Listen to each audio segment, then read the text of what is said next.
کہاں آستا تمہارا سرکار غوث اعظم نظر کرم تمہارا یہ تیرا کرم ہے مرشد جو بنا لیا ہے اپنا یہ تیرا کرم ہے مرشد کہ بنا لیا ہے اپنا کہاں روسیاں فریدی کہاں سلسلہ تمہارا سرکار غوث اعظم مل کے پڑھ لیجیے ایک بار سرکار غوث اعظم نظر کرم خدارا سرکار غوث اعظم نظر کرم خدارا میرا خالق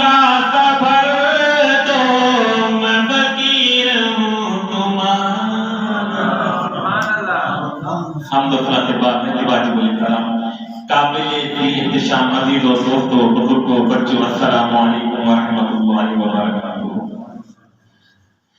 اب آج کے جمعہ کے اندر پیران پیر روشن ضمیر شہباز لامکانی قندیل نورانی غوث سمادانی پیر عبد القادر جیلانی رحمت اللہ تعالی علیہ آپ کا ذکر خیر کرنا ہے اور آج کے موضوع کے اندر انشاءاللہ کچھ ضروری 11ویں شریف کے متعلق اور ختم پاک کے متعلق انشاءاللہ چند مسائل پر بھی گفتگو کی جائے گی۔ دعا فرمائیں اللہ تعالی بندہ خاکسار کو حق اور سچ کہنے کی توفیق عطا فرمائے، کیونکہ یہ مہینہ اس کی نسبت اولیاء اللہ کے ساتھ خصوصاً پیر عبد القادر جیلانی محبوب سبحانی رحمۃ اللہ تعالی علیہ کے ساتھ ہے، اور آج بھی آپ کا ہی ذکر خیر کرنا ہے۔ سماعت فرمائیں اللہ رب العالمین کے پہلے تو یہ دیکھیں ہمارے اوپر کتنے احسانات کتنے احسان اللہ رب العالمین نے عطا فرمائے۔ سب سے پہلا احسان تو اللہ کا یہ ہے، اللہ چاہتا تو ہمیں کوئی جانور بنا سکتا تھا، اللہ چاہتا تو ہمیں کوئی تنکا بنا سکتا تھا، اللہ چاہتا تو ہمیں کوئی اور چیز بنا سکتا تھا، لیکن اللہ کا تھوڑا کرم ہے کہ اللہ نے انسان بنا دیا، اللہ نے انسان بنایا، یہ کرم ہے۔ اور کرم کے اوپر بالا کرم یہ ہے کہ میرے آقا کریم صلی اللہ علیہ وسلم کا امتی بنا دیا، اس کا امتی بنایا جس کا امتی بننے کے لیے انبیاء دعا کرتے رہے، انبیاء اللہ کی بارگاہ میں عرض کرتے رہے یا اللہ ہم سے ہماری نبوت لے لے، یا اللہ ہم سے رسالت لے لے۔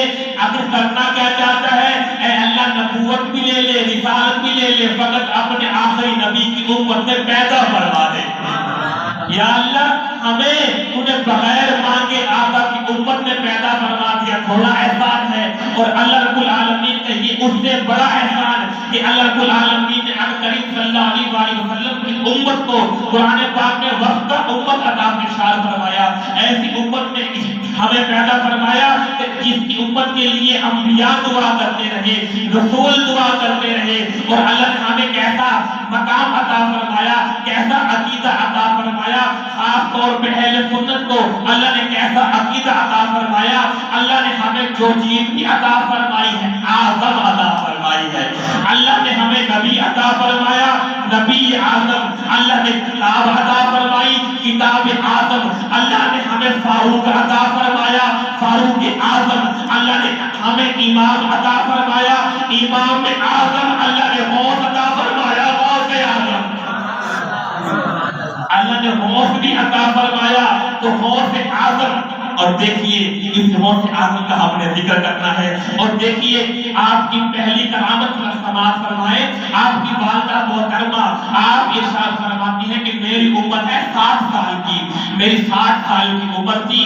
اور حکیم بھی یہی کہتے ہیں، ڈاکٹر بھی یہی کہتے ہیں کہ اگر عورت کی عمر ہو جائے 60 سال وہ بچہ پیدا کرنے کے قابل نہیں رہتی۔ اور اللہ نے ہمارے غوث کو، غوث اعظم کو جب پیدا فرمایا، آپ کی والدہ محترمہ کی عمر 60 برس تھی، آپ کی والدہ کی عمر 60 برس تھی۔ اور جس رات آپ کے والد کے بوجھ سے آپ اپنے ماں کے رحم کے اندر تشریف لے کر آئے، پھر اللہ رب العالمین نے دنیا میں پیدا فرمایا، اور کتابوں والوں نے لکھا ہے کہ اللہ رب العالمین نے جب اپنے محبوب کو دنیا کے اندر جلوہ گر فرمایا تھا، جب آقا دنیا کے اندر تشریف لائے تھے، آپ خوب جانتے ہیں اللہ نے محبوب کی آمد کا صدقہ ہر عورت کو بیٹا عطا فرمایا تھا۔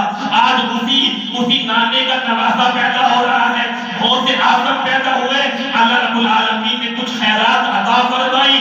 صوبہ گیلان کے اندر اس رات جس ماں نے بچہ پیدا کیا وہ بیٹا پیدا ہوا، اور ایک اندازے کے مطابق صوبہ گیلان کے اندر آخر دیکھیے پیدا ہوا ہے 11ویں والا، پیدا ہوا ہے 11ویں والا۔ اللہ نے کوئی نہ کوئی نسبت تو رکھی تھی، اللہ نے اس رات صوبہ گیلان کے اندر جو بچے پیدا فرمائے، ایک تعداد کے مطابق بچوں کی تعداد بھی 1100، بچوں کی تعداد بھی 1100۔ اور پھر میں نے جو آیت مبارکہ پڑھنے کی شرط اور ساتھ نازل کی ہے، الا ان اولیاء اللہ لا خوف علیہم ولا هم يحزنون، آپ اگر اس کی حرف گنے گے تو اس کے حرف بھی 11 ہیں۔ یہاں تک کہ نہیں، جس سپارے کے اندر یہ آیت آئی ہے اس سپارے کا نمبر بھی 11 ہے، اور آج ہم جس مہینے کے اندر گفتگو کر رہے ہیں یہ نومبر کا مہینہ ہے، یہ بھی 11 ہے، اور 11ویں والے کا ذکر خیر کا ہے، کہہ دیجئے سبحان اللہ۔ اب آپ کا مقام تو بلند ہے۔ دیکھیے بڑا خوبصورت واقعہ، آپ خود جانتے ہیں کہ جب آپ دنیا کے اندر تشریف لے کر آئے تو ماہ رمضان کا مہینہ چل رہا تھا، اور آپ مادر ذات ولی تھے۔ مادر ذات ولی وہ ہوتا ہے جو ماں کے شکم کے اندر سے ولی پیدا ہوتا، آپ مادر ذات ولی تھے، اور جب آپ دنیا کے اندر تشریف لے کر آئے ماہ رمضان تھا، اور آپ اپنی والدہ کی چھاتی کے ساتھ صبح سے لے کے شام تک دودھ نہیں پیتے تھے، منہ نہیں لگاتے تھے، آپ نے پیدا ہوتے ہی روزہ رکھا۔ بلکہ کتابوں والوں نے لکھا ہے کہ ایک بار ایسا ہوا کہ پتہ نہ چلے، پتہ نہیں ماہ رمضان کا چاند نظر آیا ہے کہ نہیں نظر آیا، لوگوں نے کہا آؤ وہاں چلتے ہیں، ایک سیدوں کے گھر بیٹا پیدا ہوا ہے، اس کا نام غوث اعظم ہے، ان سے جا کے پوچھتے ہیں اگر ان کے بیٹے نے اگر دودھ پیا ہے تو ماہ رمضان شروع نہیں ہوا، اگر بیٹے نے دودھ نہیں پیا تو سمجھ لیجیے آج پہلا روزہ ہے۔ دیکھیں ایسا مقام، ایسی بلندی عطا فرمائی۔ اور پھر یہاں تک ہی نہیں، آپ جب علم دین سیکھنے کے لیے گھر سے نکلے، بڑا مشہور واقعہ، علم دین حاصل کرنے کے لیے جب گھر سے نکلے، آپ کی والدہ محترمہ کے پاس سے جمع ہوئی 80 روپے، 80 دینار، 80 درہم، وہ 80 روپے تھے۔ آپ نے کیا کیا؟ آپ کی والدہ نے کہا کہ ایسے کرو، یہ 80 روپے 40 تیرے بھائی کے، 40 تیرے، اور تیرے 40 میں تیرے بغل کے اندر سیدھے تیوں، رستے کے اندر بیٹا جھوٹ نہیں بولنا، بیٹا جھوٹ نہیں بولنا۔ آپ جانتے ہیں بڑا مشہور واقعہ ڈاکو والا واقعہ، آپ جب وہاں پہنچتے ہیں ڈاکو نے مال لوٹ لیا، سامان لوٹ لیا، آپ سے پوچھا بچے تیرے پاس کیا ہے؟ آپ نے کہا میرے پاس 40 روپے ہیں، میرے پاس 40 روپے ہیں۔ انہوں نے جب تلاشی لی تو 40 روپے نہ نکلے، کہا کہ میرے پاس 40 روپے کہاں ہیں؟ کہا کہ میری ماں نے میرے بغل کے اندر سی دیے ہیں۔ ڈاکو بڑے حیران ہوئے کہ بندے تو ڈاکوؤں سے اپنا مال چھپاتے ہیں، یہاں الٹ ماجرا ہے، بچہ خود بتا رہا ہے کہ میرے پاس 40 روپے ہیں۔ اس بچے کو پکڑا، اپنے سردار ڈاکو کے پاس لے گئے، جا کر کہا کہ یہ لڑکا بڑا عجیب ہے، لوگ ہم سے مال چھپانا چاہتے ہیں لیکن یہ ہمیں اپنا مال بتلا رہا ہے جو چھپا ہوا ہے کہ میری بغل کے اندر 40 روپے ہیں، لے لو۔ ڈاکوؤں کے سردار نے کہا اے لڑکی عجیب معاملہ ہے، تو نے ہمیں کیوں بتلا دیا؟ تو اگر چھپانا چاہتا تھا تو چھپا سکتا تھا۔ اس نے کہا کہ آپ نے فرمایا جب میں گھر سے نکلا تھا میری والدہ نے کہا تھا بیٹا جھوٹ نہیں بولنا، بس یہ کہنے کی دیر تھی۔ اس ڈاکو کے دل کے اوپر ایسی ضرب لگی، اللہ کی بارگاہ میں توبہ کر لی، آپ کے ہاتھ پر توبہ کی۔ جب ڈاکوؤں کے سردار نے توبہ کر لی تو دوسرے ڈاکوؤں نے دیکھا تو کہنے لگے کہ اے ہمارے سردار، جس طرح تو برائی کے اندر ہمارا سردار تھا، آج سے اچھائی میں بھی تو ہمارا سردار ہے، ہم بھی تیرے ہاتھ پر بیعت کرتے ہیں۔ دیکھیں کہ اللہ کیے جانے سے اللہ نہ ملے، ارے اللہ والے ہیں جو اللہ سے ملا دیتے ہیں۔ یہ آپ کی نظر تھی، آپ کی نظر کا فیض تھا کہ آپ نے پورے ٹولے کو ایسی توبہ عطا فرما دی جو استقامت والی تھی، پھر وہ گناہوں کی طرف نہ آئی۔ اور آج کچھ مسائل کی طرف میں عرض کروں گا، جیسے کہ میں نے عرض کیا تھا کہ مسائل کو تھوڑی سی گفتگو کرنی ہے کہ لوگ اکثر ہمارے بچوں کے ذہن کے اندر اور سوشل میڈیا پہ، واٹس ایپ کے اوپر بھی، فیس بک کے اوپر بھی اور دیگر سوشل میڈیا پہ یہ بات بڑی عام کر دی گئی ہے کیا کہ یہ 11ویں شریف کہاں سے آ گئی، 11ویں کھانا تو حرام ہے، یہ بدعت ہے، یہ شرک ہے، اس طرح کے سوال ہیں یہ نہیں؟ بالکل یہ 11ویں شریف کھانی حرام ہو گئی، یہ 11ویں شریف کھانی، اور پھر لو جی آپ لوگ تو سامان کو آگے رکھتے ہو، ختم پڑھتے ہو، لو جی یہ تو کھانا جائز نہیں۔ اب آپ حیران کی نہیں اس بندے کے ایمان کے اوپر، اس بندے کے ذہن کے اوپر، اب آپ چیز کے اوپر کھانے کو سامنے رکھ کر اس پر اللہ کی کلام پڑھ گئے، وہ بھی حرام ہوا۔ آئیے آقا کی بات کرنے چلتے ہیں، سبحان اللہ۔ اب پہلی بات تو یہ ہے کہ اگر کوئی چیز حرام نہ ہو اور لوگ اس کو حرام کہیں تو اب یہ سب سے بڑا گناہ ہے کہ اللہ نے اس کو حرام نہیں بنایا، لوگ اس کو حرام کہہ رہے ہیں۔ اب جنگ تبوک کا موقع ہے، اب کریم صلی اللہ علیہ وسلم کی بارگاہ میں صحابی آگے عرض کی، یا رسول اللہ صلی اللہ علیہ وسلم کھانے کے لیے مال ختم ہو چکا ہے، مال تھوڑا ہے، سامان تھوڑا ہے۔ آقا نے ارشاد فرمایا اچھا جس کے پاس جو کچھ ہے یہ سامنے لے آؤ۔ آپ کیا کرتے ہیں تمام صحابی، کسی کے پاس سے چنے نکلے، کسی کے پاس سے کھجوریں نکلی، کسی کے پاس سے پانی نکلا، کسی کے پاس سے روٹی نکلی، کسی کے پاس سے کھانا نکلا، کسی کے پاس سے پھل نکلے، تمام لا کر آپ کے سامنے رکھ دیے۔ آقا کریم نے اللہ کی بارگاہ میں دعا کے لیے ہاتھ اٹھا لیے۔ آقا کریم صلی اللہ علیہ وسلم نے دعا فرمائی اور تمام صحابہ نے فرمایا اپنا اپنا سامان اٹھا لو، اللہ اس میں برکت ڈال دے گا۔ اور ہم کیا کرتے ہیں، ہم بھی چاولوں کو سامنے رکھتے ہیں، ہم بھی پھلوں کو سامنے رکھتے ہیں، ہم بھی کھانے کو سامنے رکھتے ہیں، فقط کرتے کیا ہے 4-5 صورتیں اللہ کے کلام کی پڑھتے ہیں اور ویسے ہاتھ اٹھا کر اللہ کی بارگاہ میں دعا کرتے ہیں یا اللہ اس کھانے میں برکت ڈال دے۔ اب جو برکت ڈلوانا چاہتا ہے وہ کھائے، جو بے برکتی کرنا چاہتا ہے وہ نہ کھائے۔ یہ تو ہو گیا ختم پاک کے بارے میں کہ ختم کی ہمیں ثبوت مل گیا کہ اکرم صلی اللہ علیہ وسلم نے کھانے کو سامنے رکھ کر اللہ کی بارگاہ میں دعا فرمائی، اللہ نے اس کھانے کے اندر برکت عطا فرمائی۔ اور 11ویں شریف کے بارے میں کہا جاتا ہے کہ 11ویں ناجائز ہے۔ اب آپ کی 11 کا عدد کوئی عام نہیں ہے، یہ 11 کا عدد کوئی عام نہیں ہے، اللہ نے اس 11ویں کے عدد میں بڑی نسبتیں رکھ دی ہیں۔ انشاءاللہ بھی سنے گے تو ایمان تازہ ہوگا، مچل کے سبحان اللہ نکلے گی انشاءاللہ آپ سنیں گے تو۔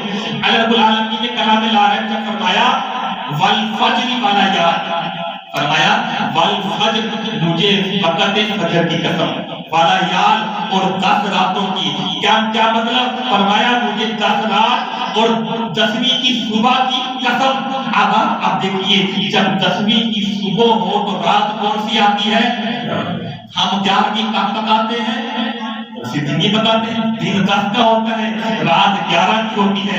اب آپ لیکن اس دن 10 اور رات 11 کے اندر اللہ نے بڑے راز رکھ دیے ہیں، کتابوں کے اندر پڑھے ایمان دارا ہو جائے۔ اب ایسے اللہ رب العالمین نے ہمیں ایسے انعام عطا فرمائے ہیں، اسی جو دن 10 کا ہے اور رات 11 کی، ایمان آپ کا کہے گا کہ پتہ اس کے بارے میں پڑھے، اس کے بارے میں سوچے۔ آپ دیکھیے آدم علیہ السلام کی توبہ قبول ہوئی، دن 10 کا ہے اور رات 11ویں۔ یونس علیہ السلام کی قوم نے توبہ کی اللہ کی بارگاہ میں، دن 10 کا ہے اور رات 11ویں۔ اور نوح علیہ السلام کی کشتی کنارے پر لگی اور آپ نے روزے رکھے، خود بھی روزے رکھے، ان کی قوم نے بھی روزے رکھے، دن 10 کا اور رات 11ویں۔ اور ابراہیم خلیل اللہ آپ کے اوپر نار نمرود گلزار بنی، دن 10 کا اور رات 11ویں۔ بنی اسرائیل کے لیے دریا نے راستہ بنا دیا، دن 10 کا اور رات 11ویں۔ حضرت عیسیٰ علیہ السلام پیدا ہوئے، دن 10 کا اور رات 11ویں۔ حضرت موسیٰ علیہ السلام پیدا ہوئے دن 10 کا اور رات 11ویں،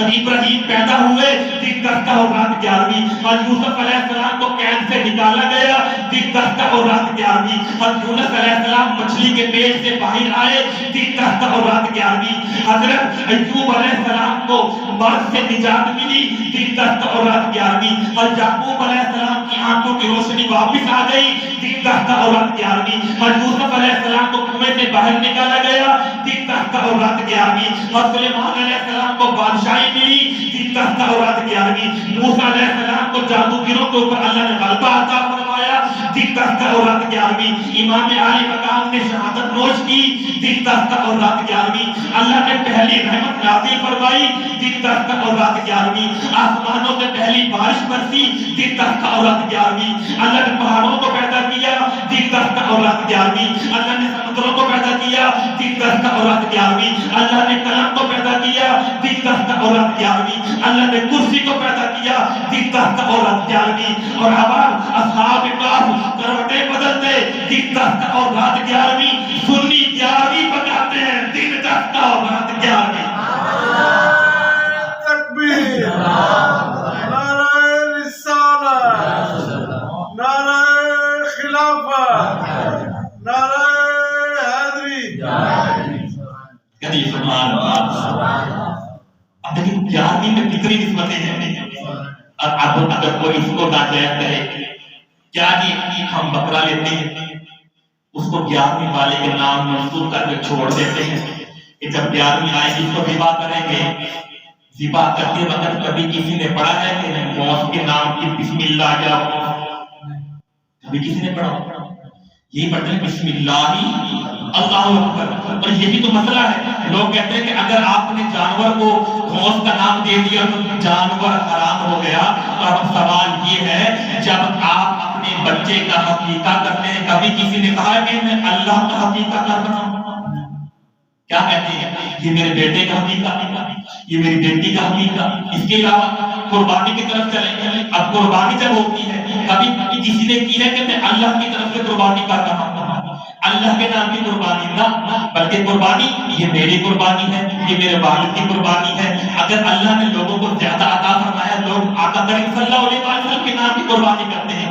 اب اگر نام دینے سے چیز حرام ہو جائے تو قربانی بھی حرام، نام رکھنے سے چیز حرام ہو جائے تو حقیقے کی وہ بھی حرام۔ تو اس بات سے یہ مسئلہ واضح ہوا کہ جو اللہ نے ارشاد فرمایا کہ غیر اللہ کا نام لینے سے چیز حرام ہو جاتی ہے، وہ یہ ہے کہ جب بندہ تکبیر کے وقت غیر اللہ کا نام لے، کسی غیر کا نام لے کر تکبیر پڑھے گا تو چیز واقعی حرام ہو جائے گی۔ لیکن اب اگر کسی کے مرضی آپ نام لگا دیں بکرے کو، چھکرے کو، اور ذبح کرتے وقت جب آپ پڑھیں گے بسم اللہ اللہ اکبر، اللہ اس کو حلال فرما دیتا ہے۔